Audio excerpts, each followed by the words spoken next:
Hey, welcome back, Kid Nakers Outdoors. I'm David, and we got a mess of dogs in here.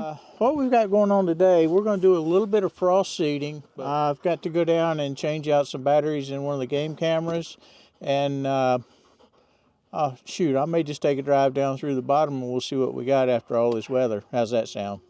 If you never heard of frost seeding, let's talk a little bit about that. What we have here is enough Eagle Seeds Perennial Clover blend to plant, oh hush, what are you doing?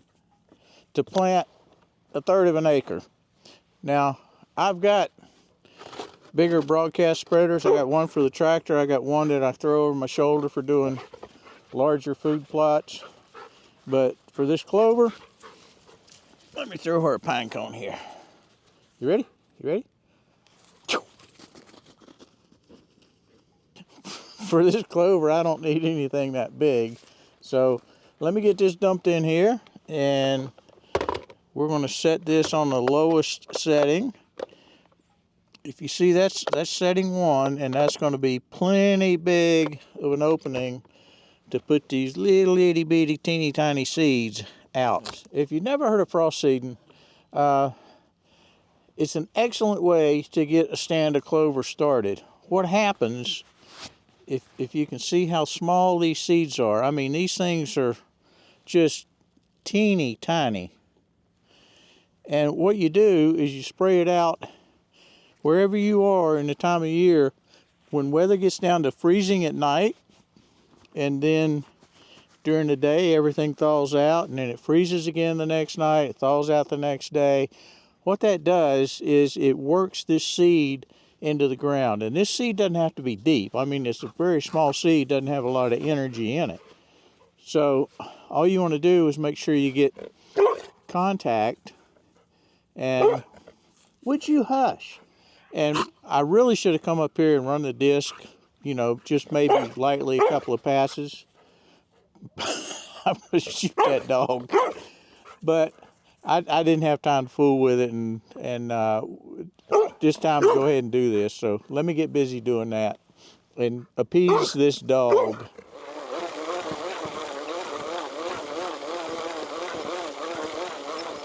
Now what I like to do is kind of go around the border of the area that you're working and get that first, and then crisscross your way back through the area. So we'll make a pass around the outside.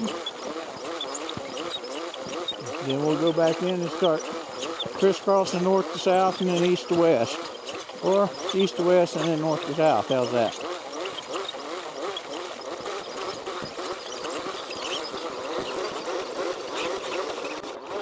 What you think, Allie girl?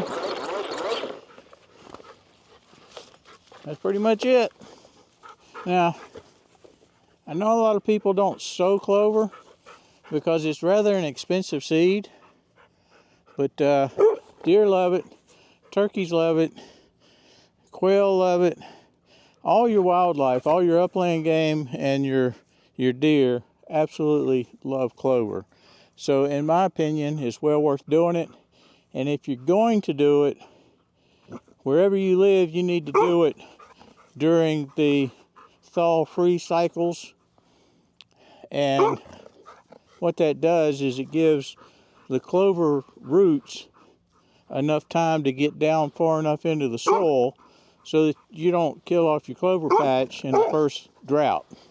This dog's driving me bananas. Got to throw another clod for her.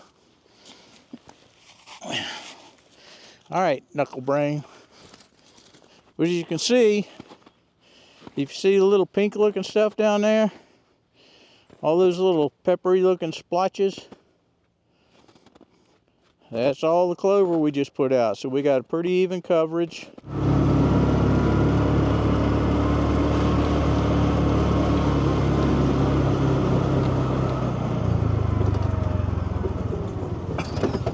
Oh, that was fun. All right, we got a game camera here, mainly because we've got a good deer crossing. Some of them come up on the far side of the game camera over here, and a lot of them, if you were with us last year, I cut some areas down in here just to give them an easier path to walk up through here. And they always do. They go from this low ground over here, cut across this little rise, and then they hit the low ground over there. So this is an excellent ambush spot. I don't know how many deer I've shot within 10 yards of those tires right there, but a bunch. And they all ate good, including the ones that are still in the freezer. All right, let me get these cameras batteries changed. You don't need to watch that, and just stick by for a minute. We'll be right back. All right, that's done. Let's fire this thing up, and I'll take you for a quick tour down in the bottom. But we've got an appointment to be at, a retirement party or something here before long, so I'm going to have to do this frost seeding in a hurry and then go get ready. Yeah, not quite slick enough to do that.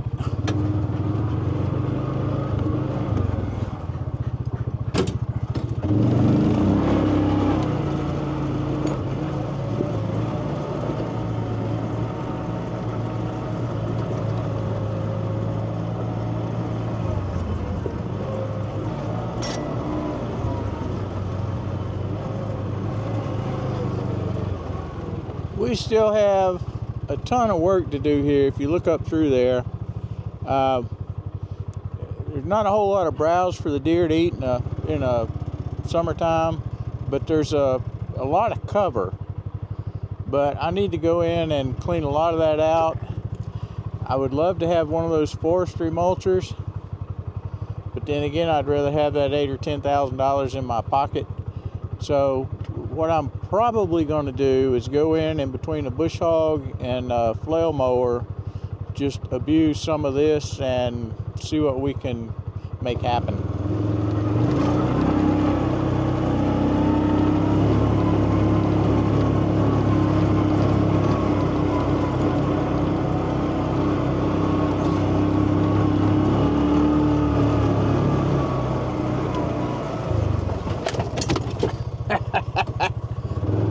Sorry, Allie, I didn't want to run into that tree.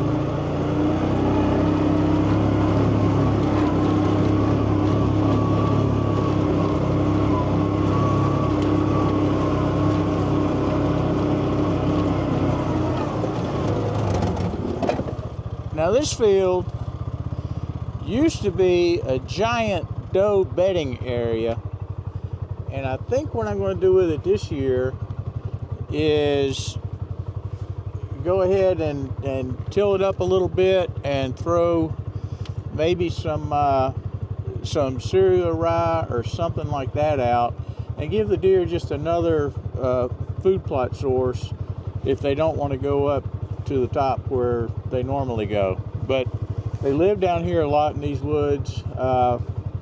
They got access to water, they got access to cover, so I'm going to give them a food plot down here and probably put up another tree stand. I've got a tree stand over here we'll get to in a second.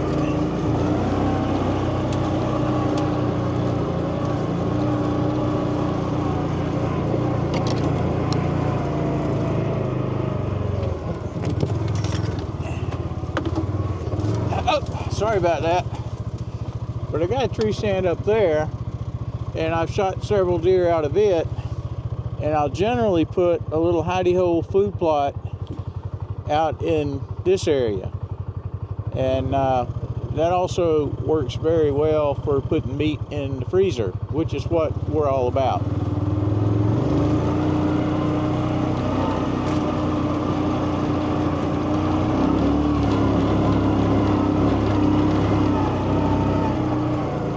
Mainly, I'm just down here playing around a little bit before all this snow melts. It's not often we get snow down here to this extent. We got between right at 5 inches, I guess.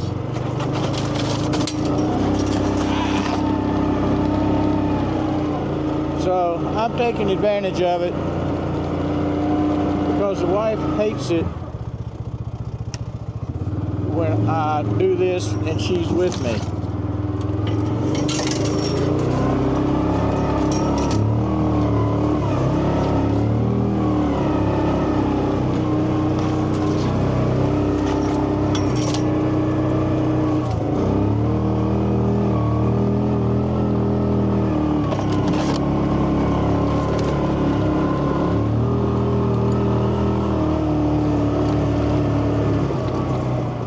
All right, you got any questions on this stuff, drop them in the comments below. It's pretty self-explanatory, but we'll see you next time here at Neckar's Outdoors. Bye.